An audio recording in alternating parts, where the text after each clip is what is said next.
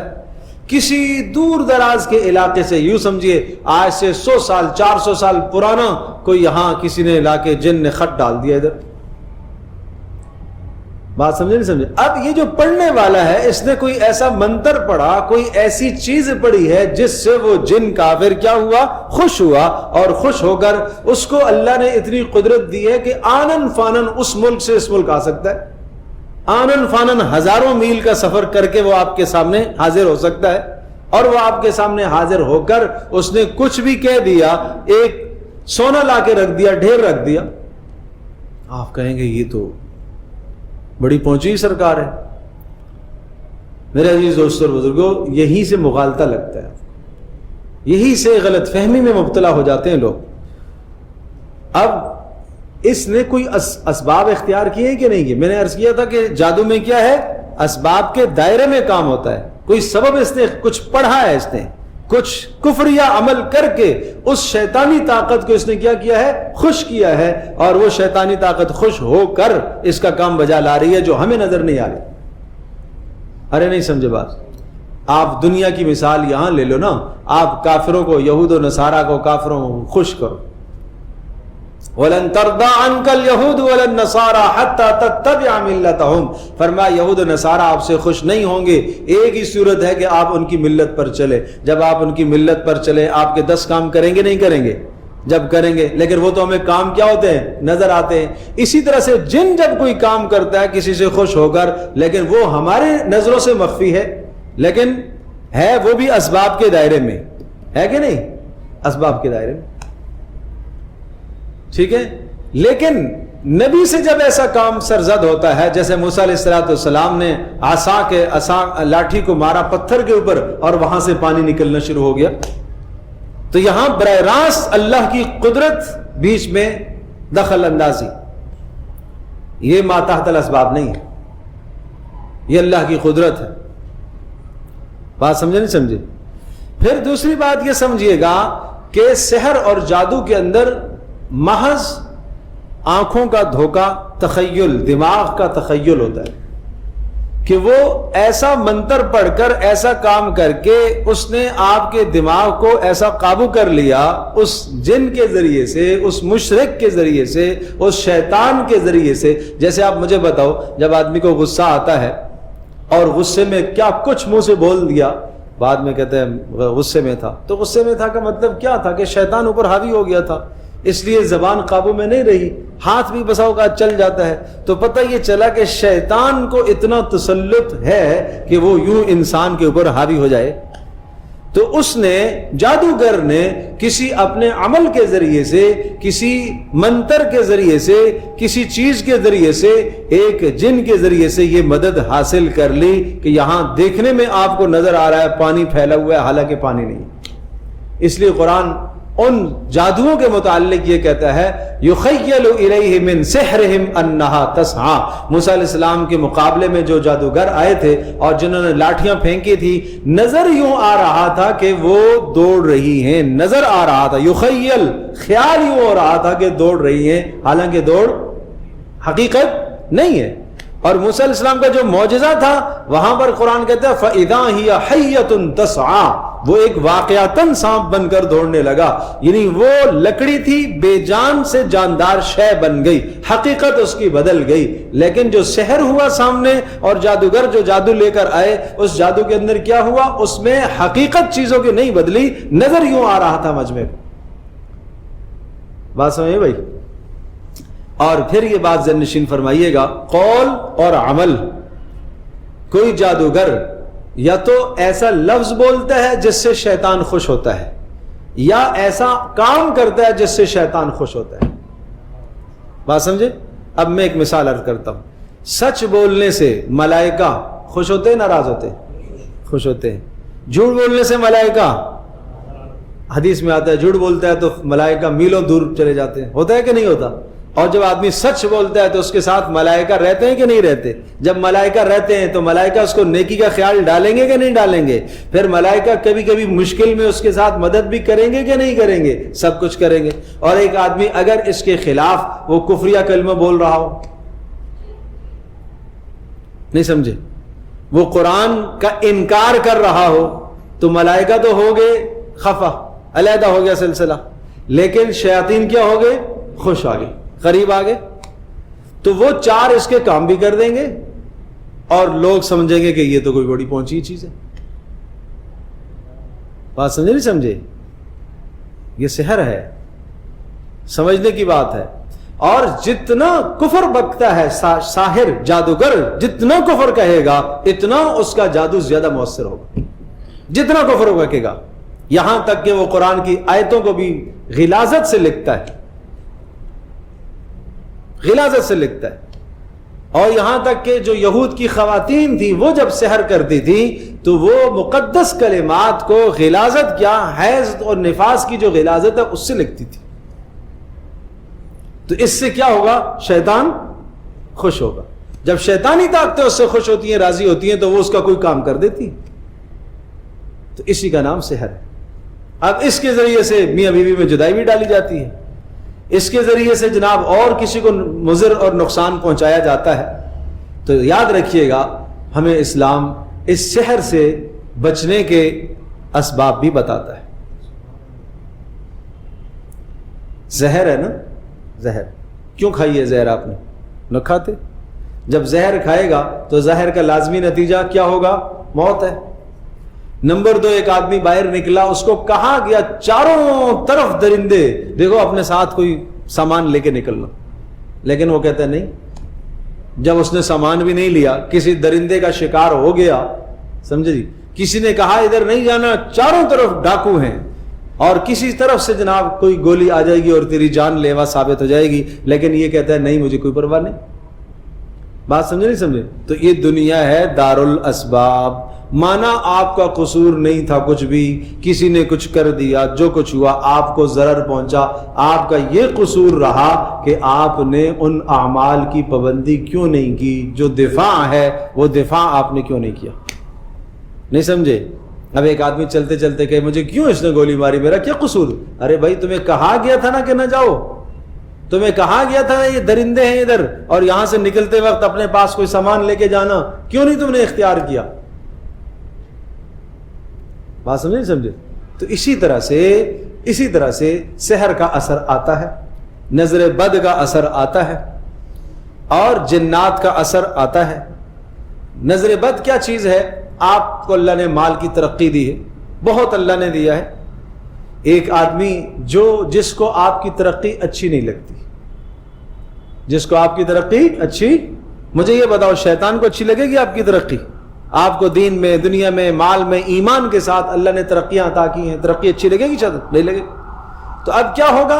اب ایک آدمی کو جس کو آپ کی ترقی اچھی نہیں لگی، اس نے یوں جملہ بول دیا، کیا اچھا ہے، کیسے مزے لگے ہوئے اس کے، اور آپ نے کبھی کبھی مزے میں آ کے تذکرہ بھی کر دیا، میرے پاس تو یہ مال ہے، میرے پاس تو یہ ہے، میرے پاس تو یہ ہے، اپنی نعمتوں کو خود تم نے بیان کر دیا۔ وہ سامنے والا ظالم حاسد ہے، وہ آپ سے حسد کرتا ہے۔ جب وہ حسد کی نگاہ سے آپ کے مال کو دیکھے گا، آپ کی ترقی کو دیکھے گا، تو اس کی نظر بد آپ کو لگے گی۔ اس کا نام ہے نظر بد۔ بات سمجھے بھائی؟ جیسے آپ نے اپنے بچے کو دیکھا، اچھا لگا جی، بچہ خوبصورت لگا، اور آپ نے اسے دیکھا، آپ نے ماشاءاللہ کا جملہ بھی نہیں بولا، آپ نے کچھ بھی نہیں بولا۔ اب آپ کا خوش ہونا شیطان کو اچھا نہیں لگ رہا، شیطان فوری اس کو کچوکا لگائے گا، اس کو نقصان دے گا، مسلسل اس کے ساتھ چمٹ جائے گا، اس کو نقصان دے رہا ہے۔ یہ کیا ہو گیا؟ یہ نظر بد۔ یہ سب چیزیں نظر بد۔ اسی طرح سے جادو کے اثرات بھی آتے ہیں انسان پر، جنات بھی بسا اوقات حاوی ہو جاتے ہیں۔ ان تمام کے تمام ان ذرائع سے اور ان غلاظتوں سے اور گندگیوں سے بچنے کے لیے سورہ فلق اور ناس بہترین عمل ہے۔ پیارے پیغمبر صلی اللہ تعالی علیہ وسلم پر بھی اس قسم کے اثرات آئے۔ لبید بن اسم یہودی تھا، اس کی بچیوں نے بیٹیوں نے آپ علیہ الصلوۃ والسلام پر سحر کیا اور اس کا اثر آپ کے جسم پر ظاہر ہونے لگا. سورہ فلق ناس اللہ نے اتاری اور آپ علیہ الصلوۃ والسلام نے ایک ایک آیت پڑھی اور وہ خواب میں آپ کو دکھایا گیا. وہ منتر جو پڑا ہوا تھا کہاں ہے؟ وہ زکوان ایک جگہ پر ایک جگہ تھی, وہاں کنویں کے اندر وہ رکھا ہوا. آپ نے وہ نکلوایا, وہاں سے حضرت علی رضی اللہ تعالیٰ کو بھیجا اور کنگھی کے اوپر بال لپٹے ہوئے تھے اور 11 گرے لگی ہوئی تھی. آپ نے ایک ایک گرہ کھولی اور ایک ایک آیت پڑھی. ان دونوں صورتوں کے اندر 11 آیتیں ہیں. تو آپ علیہ الصلوۃ والسلام اس طرح سے آپ فرماتے ہیں آزاد ہو گیا جیسے جھگڑا ہوا آدمی تھا اور وہ آزاد ہو گیا. نہیں سمجھے بات؟ تو یہ بات ہے, سورہ فلق ناس کا اہتمام کرنا چاہیے. ہر نماز کے بعد اس کی تلقین کی گئی ہے. حضرت عائشہ رضی اللہ تعالیٰ عنہ فرماتی ہیں سورہ فلق کے نازل ہونے کے بعد اور سورہ ناس کے نازل ہونے کے بعد میں نے کبھی نہیں دیکھا کہ آپ علیہ السلام سونے سے پہلے ان صورتوں کو پڑھے بغیر سوئے ہوں. پڑھ کر 3 مرتبہ سورہ اخلاص بھی ملاتے تھے ساتھ, 3 مرتبہ پڑھ کر ہاتھوں پر دم کر کے جسم پر پھیرتے تھے. کبھی بھی ایسا نہیں ہوا. سفر میں, حضر میں کبھی بھی آپ نے اس عمل کو نہیں چھوڑا, ہمیشہ اس عمل کی پابندی کی. تو اللہ کے رسول صلی اللہ علیہ وسلم پابندی کرتے ہیں اتنی, اور اتنی مقدس اور نورانی شخصیت پیارے پیغمبر صلی اللہ علیہ وسلم کی ذات گرامی, وہ بھی دنیا کے اندر ان چیزوں سے متاثر ہو سکتے ہیں. تو میں اور آپ تو کیا چیز ہے. اس لیے ہمیں بھی اہتمام کرنا چاہیے, پاک سے رہنا چاہیے, صاف رہنا چاہیے, طہارت کا اہتمام کیا کرو. جو آدمی ہمیشہ باوضو رہتا ہے وہ باوضو رہنے کی وجہ سے بہت ساری ان گندگیوں سے دور ہو جاتا ہے. سمجھے بھائی؟ اسی طرح سے جو آدمی سورہ فلق ناس کا اہتمام کرتا ہے, آیت الکرسی کا اہتمام کرتا ہے, اس کا بھرپور اہتمام کریں. ہر نماز کے بعد آیت الکرسی, ہر نماز کے بعد سورہ فلق ناس, اور رات کو سونے سے پہلے بستر پر بیٹھ کر سورہ فلق ناس اور ساتھ سورہ اخلاص 3 مرتبہ پڑھ کر ہاتھوں پر دم کر کے جسم پر پھیر لیں. جب زیادہ شک ہونے لگے کوئی اس قسم کی چیز کا, نظر بد کا, آپ اس عمل کو, دوا کو بڑھا لیں. ہے تو دوا نا, اس کو بڑھا لیں. آپ 100 مرتبہ کر لیں, آپ زیادہ تعداد اس کی کر لیں. بچے پر آپ کو شبہ ہو رہا ہے, نظر کا شبہ ہو رہا ہے, شک ہو رہا ہے, آپ تعداد کو بڑھا دیں. سمجھے؟ تو اس طرح سے انشاءاللہ اللہ نے چاہا تو اس قسم کے شرور سے, فتنوں سے اللہ پاک آپ کی حفاظت فرمائے, ہم سب کی حفاظت فرمائے. اللہ پاک ہم سب کے لیے عمل کرنا آسان فرمائے. وآخر دعوانا الحمدللہ.